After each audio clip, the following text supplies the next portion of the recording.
I DNF'd a book pretty hard, and I want to talk about it because moving forward, I'm not going to be platforming this book or this author on my page. So let's get into the book and why I chose to DNF it. So that book was The Night I Spent with Aubrey Fisher by Christopher M. Tantillo. This is marketed as an upper YA coming-of-age romance, but let's talk about that just a little bit.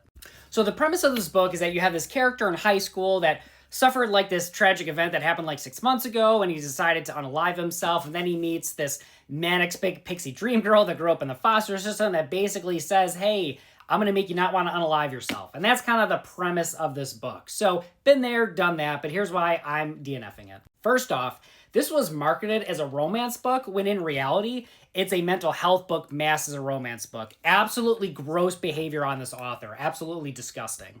Also, by the way that the blurb describes this book, you can look it up if you want to. I thought this was going to be kind of like a lighthearted, kind of fun, kind of like adventure type book. Absolutely not. This is dark, it is sad, it is depressing AF, and it's got moments of levity here and there, but for the most part, this is just really sad and just made me like sad about a lot of things I didn't want to be sad about. So, yeah, absolutely unacceptable if you ask me. Like, why are we being depressing in 2025? Why?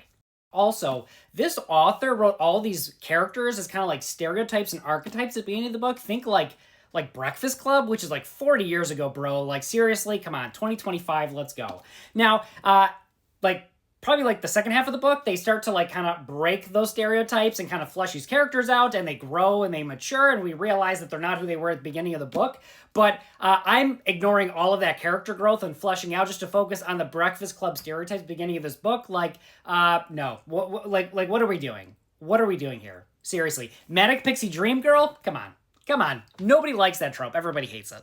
This book also deals with characters dealing with intense trauma, and they have to kind of learn to find hope and healing and purpose in life again, all over the course of 24 hours. This book takes place in 24 hours, where each chapter is 1 hour of that day, so there's 24 chapters, and I'm just supposed to suspend my disbelief that anybody could literally change in 24 hours? No. My cold, dead, cynical, black heart could literally never conceive of the idea of anything changing, getting better in 24 hours. Absolutely unrealistic schlock.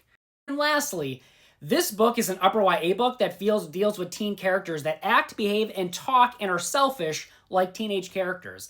Now, when I heard upper YA, I was expecting these characters to actually kind of act and talk like the adult characters in like their late 20s, early 30s from like the rom-coms that I read or the adult books that I read. So the fact that they actually act like teenagers and they're selfish like teenagers, the fact that that's more on brand to what teenagers are kind of like nowadays is absolutely unacceptable to me, and it